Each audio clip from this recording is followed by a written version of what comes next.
बिस्मिल्लाहिर्रहमानिर्रहीम। अस्सलाम वालेकुम। इन्फो टीवी में खुश आमदीद। आज 24 नवंबर 2021 बरोज़ बुध सऊदी अरब की शाम की अहम तरीन खबरों के साथ मैं हूँ वसीम। अगर आप भी सऊदी अरब के गैर मुल्की हैं और बदलते हालात पर नज़र रखना चाहते हैं तो इन्फो टीवी चैनल आया है। सऊदी अरब भर की ऑथेंटिक खबरें सब्सक्राइब कर लें, बेल आइकन प्रेस कर लें ताकि आप कोई खबर मिस ना कर सकें। आज शाम के न्यूज़ बुलेटिन में बहुत सी अहम अपडेट्स पर बात करेंगे। सेहत का शोबा अब तेज़ी से बढ़ती हुई आबादी पर तवज्जो दे। जदवी रिपोर्ट जदवी इन्वेस्टमेंट की जानिब से जारी करदा रिपोर्ट में कहा गया कि सऊदी अरब के सेहत के शोबे को जुज़वी तौर पर कोरोना की वबा से तवज्जो हटानी और तेज़ी से बढ़ती हुई आबादी से निमटने के लिए इक़दाम करने चाहिए। अरब न्यूज़ के मुताबिक रिपोर्ट में कहा गया कि तेज़ी से आबादी में इजाफे का मतलब है कि मुस्तकबिल में नौजवानों और बुज़ुर्गों दोनों की ज़्यादा तादाद होगी। सऊदी नौजवान दायमी सेहत की हालतों का शिकार हैं, जबकि बड़े बुजुर्गों को मुस्तकबिल में हेल्थ केयर पर ज़्यादा तवज्जो देने की ज़रूरत होगी। जदवी ने कहा, विजन 2030 प्रोग्राम इन तमाम मसाइल का सामना करने के लिए सेहत के एक बेहतर शोबे का तसव्वुर करता है। इजाज़तनामे के बगैर उम्रा अदा करने पर जुर्माना होगा। महकमा अमन आमा का फिर से इंतबाह। सऊदी महकमा अमन आमा ने फिर इंतबाह जारी किया है कि इजाज़तनामे के बगैर उम्रा अदा करने पर जुर्माना होगा। जो शख्स भी इजाज़तनामे के बगैर उम्रा अदा करते हुए पकड़ा जाएगा उस पर जुर्माना आयद किया जाएगा। आजल वेबसाइट के मुताबिक महकमा अमन आमा ने बयान में कहा कि कोरोना वबा को फैलने से रोकने, हिफाज़ती तदाबीर, उम्रा और नमाज के लिए मुकर्रर करदा निज़ाम की पाबंदी को यकीनी बनाने के लिए तय किया गया है कि इजाज़तनामे के बगैर उम्रे के लिए जाना मना है। खिलाफ वर्जी पर 10,000 रियाल जुर्माना होगा। बयान में कहा गया, ये इस सूरत में होगा जब इजाज़तनामे के बगैर उम्रा करते हुए कोई पकड़ा जाएगा। महकमा अमन का कहना है कि इजाज़तनामे के बगैर मस्जिदुल हरम में नमाज के लिए जाने की कोशिश करने वाले पर 1,000 रियाल का जुर्माना होगा। तजारती इदारों में बगैर वैक्सीन याफ्ता अफराद का दाखिला खिलाफ कानून सज़ा होगी। सऊदी वज़ारत तजारत ने सऊदी अरब भर में जो कमर्शियल इदारे हैं उनको वार्निंग जारी की है कि वो सिर्फ वैक्सीन लगवाने वालों को आने की इजाज़त दें, गैर वैक्सीन याफ्ता लोगों को आने से रोकें। आजल वेबसाइट के मुताबिक वज़ारत ने अपने ट्विटर अकाउंट पर बयान में कहा कि शॉपिंग मॉल्स में गैर वैक्सीन याफ्ता लोगों का आना खिलाफ कानून है। इस पर सज़ा मुकर्रर है। जो तजारती इदारा गैर वैक्सीन याफ्ता लोगों को आने की इजाज़त देगा उसके खिलाफ कानूनी कार्रवाई की जाएगी।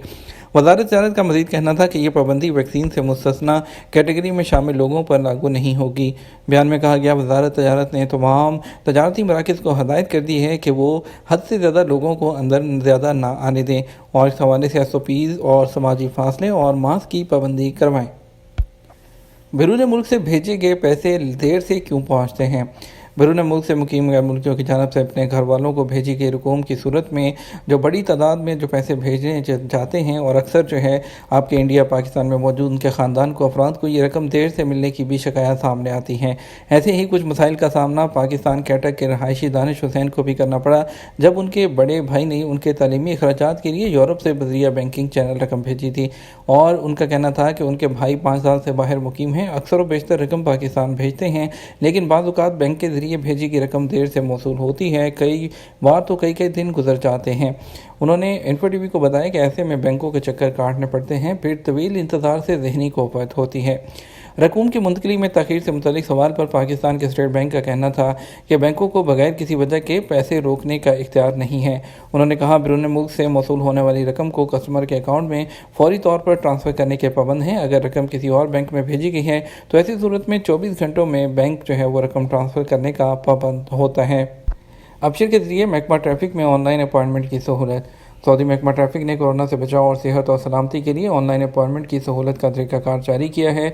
आजल वेबसाइट के मुताबिक महकमा ट्रैफिक के मुताबिक अगर आप महकमा ट्रैफिक के दफ्तर से कोई काम करवाना चाहते हैं तो उसके लिए अबशर पर जाएँ, ऑनलाइन दिन और वक्त मुतय्यन करें। यह सहूलत सऊदी अरब के तमाम इलाकों में मौजूद सऊदियों और गैर मुल्की दोनों के लिए है। अगर कोई शख्स पहले से अपॉइंटमेंट लेगा तो उसका काम आसानी से हो जाएगा।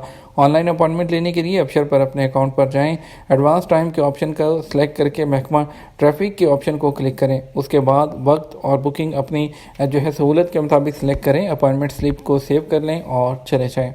UAE का गैर मुल्कियों के लिए नए गोल्डन वीज़ा का ऐलान। یو اے نے جو ہے ایک نئے ویزے کا اعلان کیا ہے جو غیر ملکیوں کو بغیر کسی کفیل کے اسپانسر کیے ملک میں کام کرنے کی اجازت دیتا ہے۔ اس ویزے میں رہائش کے ضوابط کو بھی نرم کیا گیا ہے تاکہ اکانومی کو بوسٹ کیا جا سکے۔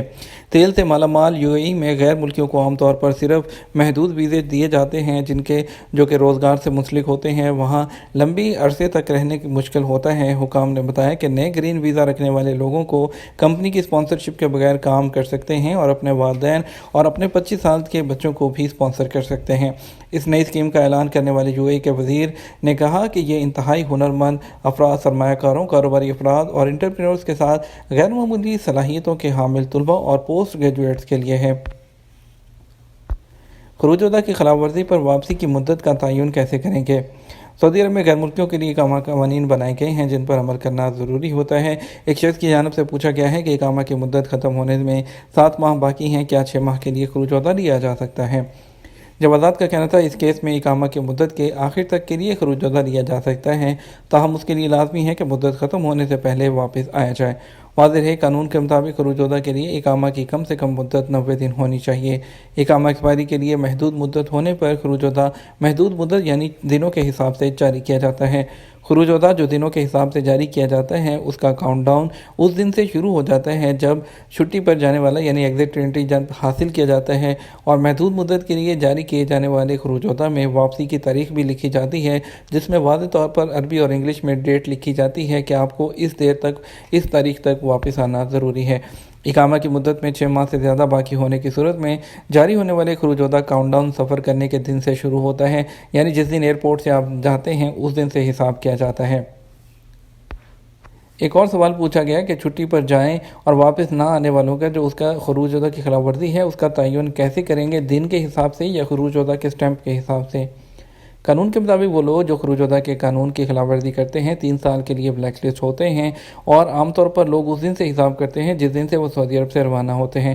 قانون کے مطابق جو لوگ چھٹی پر جا کر واپس نہیں آتے انہیں خروج علمیات کی کیٹیگری میں شامل کیا جاتا ہے، اور ان کا حساب اس دن سے لگتا ہے خروج وطن کی تاریخ کے حساب سے، یعنی کہ جس دن ان کی خروج وطن کی ڈیٹ ختم ہوتی ہے، چھٹی کی ڈیٹ ختم ہوتی ہے، اس کے بعد سے ان کے مزید 3 سال کنسیڈر کیے جاتے ہیں۔ جیسا کہ اگر آپ کا خروج وطن آج ختم ہو رہا ہے، آج چھٹی ختم ہو رہی ہے، یہاں سے آگے آپ کے 3 سال کنسیڈر کیے جائیں گے۔ ایمریٹس ایئر لائن کے آپریشن 2022 تک مکمل بحال ہو جائیں گے۔ ایمریٹس ایئر لائن کے صدر ٹم کلارک نے کہا ہے کہ کمپنی کے آپریشنز اگلے سال موسم گرما تک مکمل طور پر بحال ہو جائیں گے، کیونکہ کرونا وائرس کی وبا سے متاثرہ فضائی سفر کی صنعت میں مسافروں کی تعداد میں اضافہ ہو رہا ہے۔ انٹرویو دیتے ہوئے انہوں نے کہا کہ اس بات کا اظہار کیا کہ 2022 تک ایمریٹس اور دیگر ایئر لائنز کے آپریشن مکمل طور پر بحال ہو جائیں گے۔ ٹم کلارک کا کہنا تھا کہ ایک بار وبا ختم ہو جائے تو ان لوگوں کی طرف سے طلب کا سونامی آئے گا جو سفر کرنا چاہتے ہیں، وہ دوست ہوں، رشتہ دار ہوں، گھر جانے والے ہوں، سیر تفریح کرنے والے ہوں، ان مختلف مقاصد کے لیے جو کہ گزشتہ کئی مہینوں سے رکے ہوئے ہیں۔ ان کا کہنا تھا کہ یہ سلسلہ کاروباری افراد اور دوسرے لوگوں پر ڈیپینڈ کرتا ہے۔ ان کا کہنا تھا کہ یہ جو فضائی سفر ہے بہت جلد اپنے پورے زور و شور کے ساتھ بحال ہو جائے گا۔ جدہ میں ڈاکٹروں نے سیمنٹ نگلنے والے پاکستانی کارکن کو بچا لیا۔ سعودی عرب میں جدہ کے کنگ عبدالعزیز ہسپتال کے ڈاکٹروں نے سیمنٹ نکلنے والے پاکستانی کارکن کو بچا لیا۔ سبق ویب سائٹ کے مطابق پاکستانی کارکن نے مبینہ طور پر خودکشی کی کوشش کی اور سیمنٹ کا گارا کھا لیا تھا اور اس کے معدے میں سیمنٹ کی تہ بن گئی تھی۔ شدید درد کے عالم میں اسے علاج کے لیے ہاسپٹل کے ایمرجنسی وارڈ میں لے جایا گیا۔ کنگ عبدالعزیز ہاسپٹل کے طبی عملے نے غیر ملکی کارکن کے مختلف ایکس رے لیے اور فوری آپریشن کا فیصلہ کیا۔ 3 گھنٹے تک آپریشن جاری رہا۔ رپورٹ میں کہا گیا کہ ڈاکٹروں کی ٹیم نے معدے سے سیمنٹ کی تہ صاف کر دی ہے۔ سیمنٹ اس کی آنتوں میں جم گیا تھا۔ پاکستانی جو عمر کے 30 عشرے میں ہے، اس کی حالت خطرے سے باہر ہے، صحت مستحکم بتائی جاتی ہے۔ یہ تو ہمارا اب تک کا نیوز بلیٹن۔ مزید خبروں کے لیے آپ ہمارا رات 12 بجے کا نیوز بلیٹن دیکھ سکتے ہیں۔ اس کے ساتھ ہم آپ سے اجازت چاہیں گے۔ ویڈیو کو لائک اور شیئر کیجیے گا۔ آپ کے قیمتی وقت کا شکریہ۔ اپنا خیال رکھیے گا۔ السلام علیکم۔